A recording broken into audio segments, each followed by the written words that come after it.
it's Rebecca here from Precious Pages Papercraft, and today I'm designing a layout for SpiegelMom Scraps. I'm really excited because I have finally managed to get my hands on the Simple Vintage Indigo Garden collection from Simple Stories.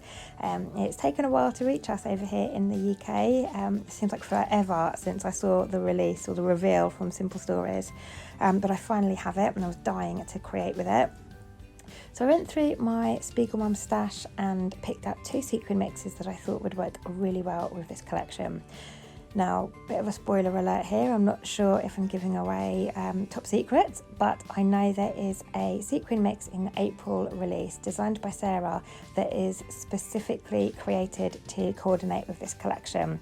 But I don't think it's been released yet, and obviously I'm in the UK, so when it is released it'll take time to reach me, so obviously I don't have it. So I've had to make my own mix to go with it. And that's the thing I love about SpiegelMom mixes. If there isn't a mix intended for a specific collection, you can guarantee there will be something in the store or something in your stash from SpiegelMom that you can mix together and make the perfect mix. And that's what I've done with these. So I've got Plum Dandy and Deep Rose Sea, and it's given me those lovely sort of deep pink, maroon and blue shades that you see in this collection.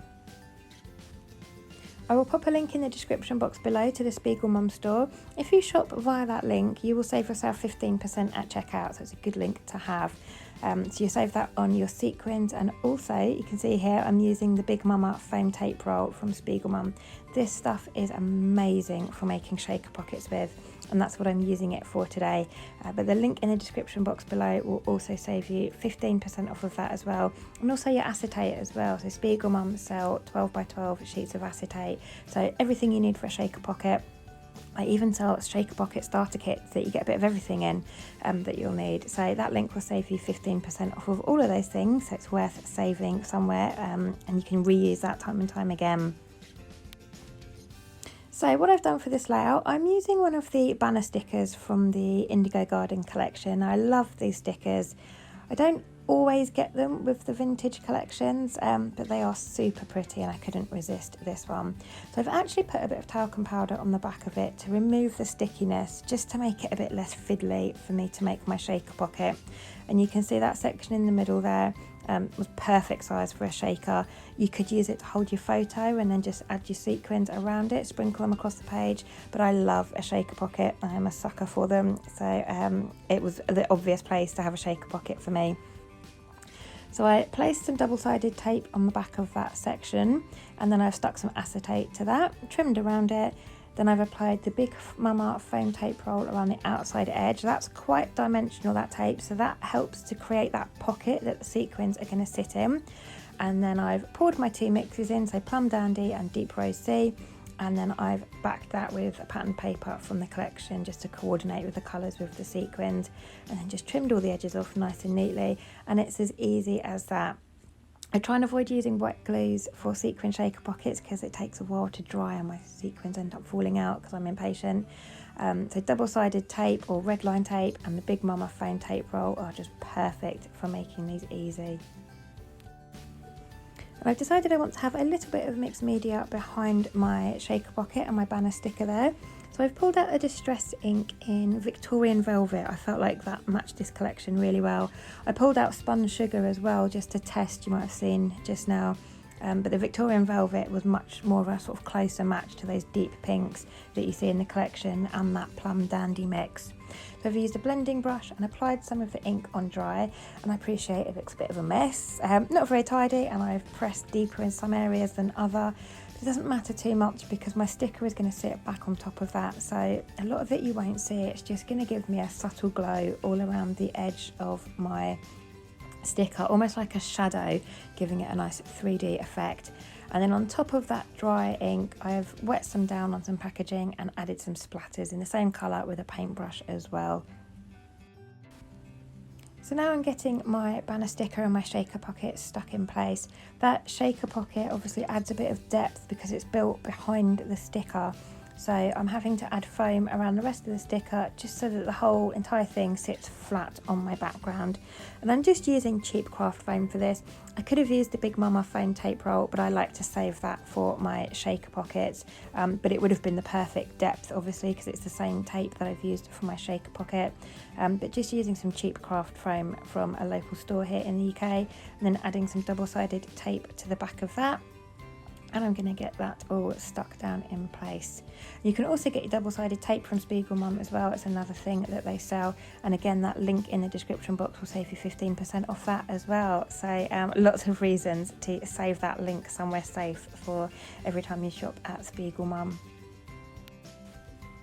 And then I'm getting my photo in place. It's a photo of my little boy holding some snowdrops, stood in a whole field of snowdrops. I love it at this time of year in the UK. You get loads of snowdrops appearing, just like blankets of white everywhere, and he loves them. So he's picked a little bunch and is holding it in his hands.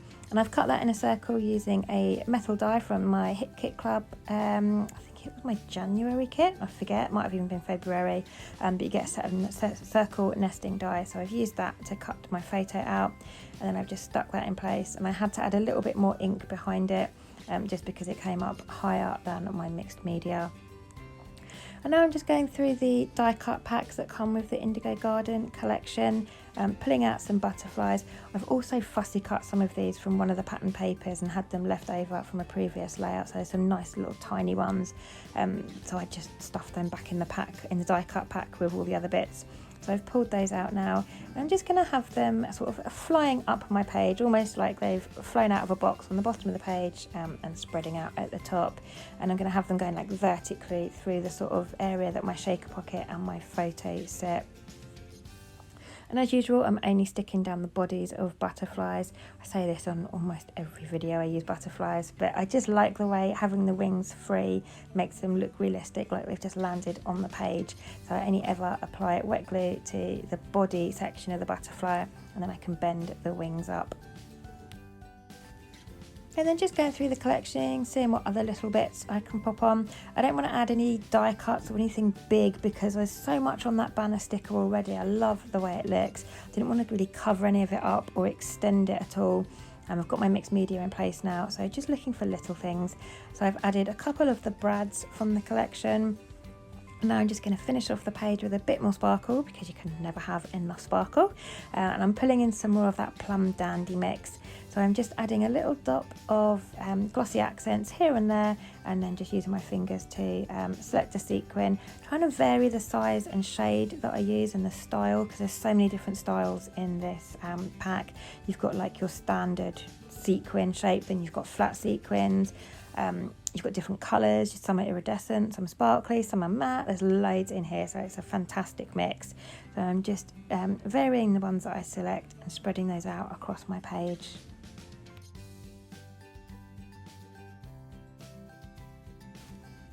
And then I just want to add a few more splatters around the area that the butterflies are, just so that they don't look so kind of standalone and a bit out of place. I want them to tie them in nicely with the rest of the layout in the centre there. And so extending those splatters out kind of brings them in as part of that design. And then I'm just finishing off here with some Nouveau drops. I've got two different shades, a lovely kind of pinky marine colour and a blue, and just adding a couple of dots here and there to finish off.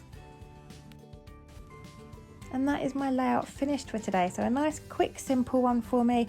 I'm loving the minimalist look at the moment, and lots of white space on a page. It just means that everything that you've got on the page can really sing and pop, and it isn't overcrowded and lost. So I love the way that this minimal design really showcases those sequins and lets them sing on the page. And like I said, don't forget that link in the description box below to the store will automatically save you 15% at checkout, so save that somewhere safe. I will also leave a link in the description box to our Spread the Sparkle Facebook group. If you're not already a member, do head on over and join for loads of inspiration and layout shares, and share your projects with us. We love to see them. But that's me done for today, so thank you very much for joining me, and I will see you next time.